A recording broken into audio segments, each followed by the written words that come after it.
Nick Khan, who is now the sole CEO of WWE, did an hour-long interview with Bill Simmons on his podcast that had a lot of people talking this week. You could tell, when you listen to Nick Khan, you could tell there's a reason why they hired him and why he has climbed his way up the ladder as quickly as he has.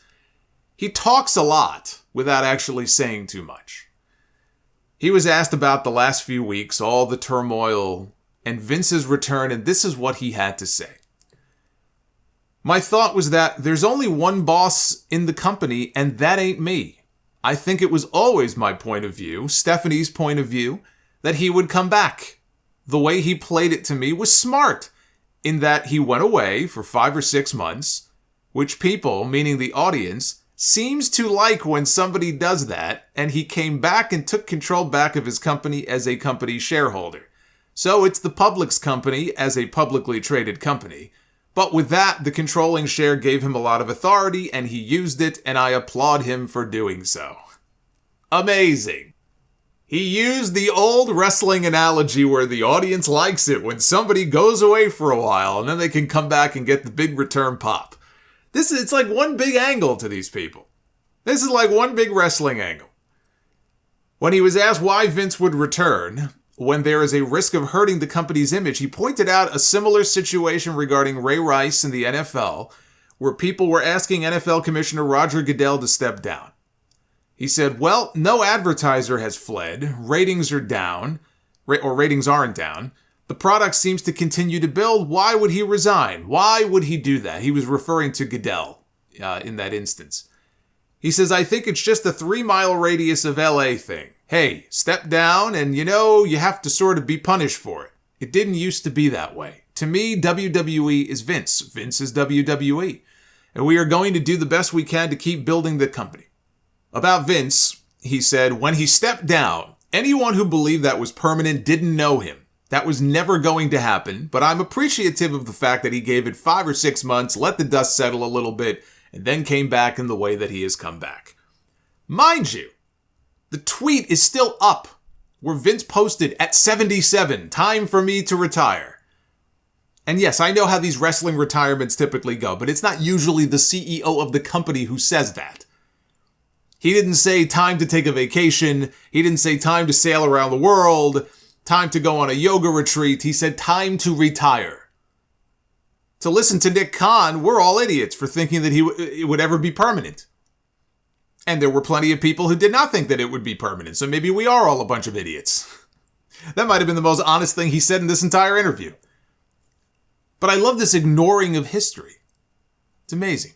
The other thing is, and this is also very important to point out here, Nick Khan was on the board of directors when they unanimously agreed that now was not the time for Vince to be coming back. They told him no. And yet here he says, I appreciate how he basically forced his way back in. Would have been nice if Simmons would have asked him about that. I didn't think Bill Simmons did a half-bad job asking questions in this interview, because I listened to the entire thing, all 60 minutes of it. But it would have been nice to have him ask about that and ask that follow-up, because I think that is a legitimate question that I would have loved to hear him twist himself into a pretzel to try to answer. Of course, the thing is, he can't. He can't give an honest answer on that. There is no good way for him to answer that without getting himself in trouble, because he clearly thought that it was a bad idea for Vince to come back, and now that Vince is back, he has to smile and pretend like he has some sort of admiration for him for what he did. When he was asked about Stephanie McMahon leaving, he said, as an outsider, I don't get involved in family business. That's rule number 1. And when asked if he was worried about more revelations coming out about Vince, he said, people know I've always found him to be, I gotta try to say this with a straight face. People know I have always found him to be a very honest broker with this stuff. So even when the process started last summer, there was nothing that he hid. There was nothing that he covered up. I think he was very honest about it, and I appreciated that. And I think a lot of other folks did too.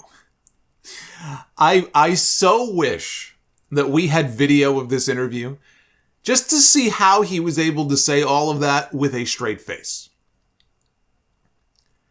Simmons brought up Rita Chatterton's name and asked if possible suitors for the company. We'll wait and see how that and other situations play out. This was before the Wall Street Journal story came out this week about the Chatterton settlement. Although he probably would have, he would have had to have known about this anyway. But he said, I think everyone's just plowing ahead because in all of these businesses, there's never a clean, clear path.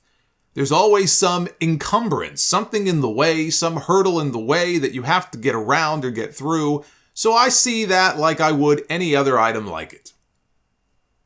Good to know. The little Rita Chatterton encumbrance has been taken care of, and now they can plow ahead. I think plowing is what got him into trouble in the first place. But the part that made my jaw drop was when he acknowledged later on, after he was asked about why a couple of people had left the board and about all of the board shakeups recently and Vince bringing back George Barrios and Michelle Wilson, who he previously fired. This is what he said. They know the company and their insiders. There's a shorthand with them. I think as he engages in this potential transaction, to have folks there that know the company, that know maybe certain things that happened in the past shouldn't have happened, that certain things that were acceptable years ago are not acceptable now.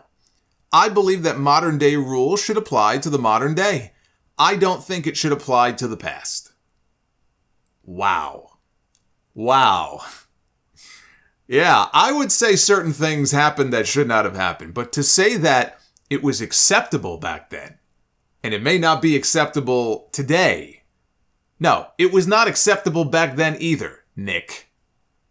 And him trying to justify it that way is beyond ridiculous. And yes, I listened to the interview for the full context. I didn't just listen to the clip that was floating around on Twitter. You have all the defenders come out, oh, this is taken out of context. That's not what he was asked about. He was very clearly referring to the Vince story. What else would he have been referring to? It was actually very confusing to me. I went back and listened to it 2 more times, that part. Because he was asked about the board. And he was asked about Barrios and Wilson. It was almost like, why would he even say that? That wasn't even what he was asked about.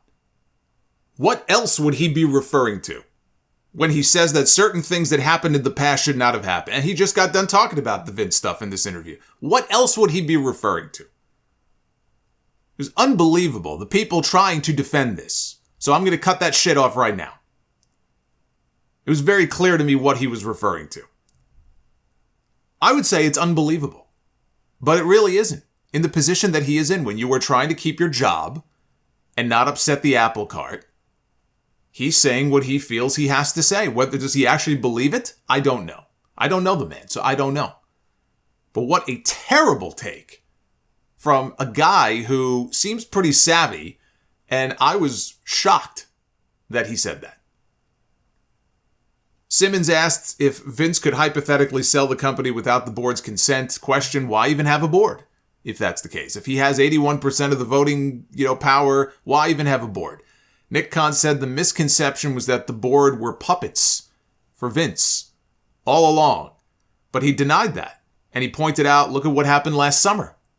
And the investigation and everything that went down. That's proof that the board was actually very competent and effective. Yes, they were so competent and effective that Vince came back and blew it up.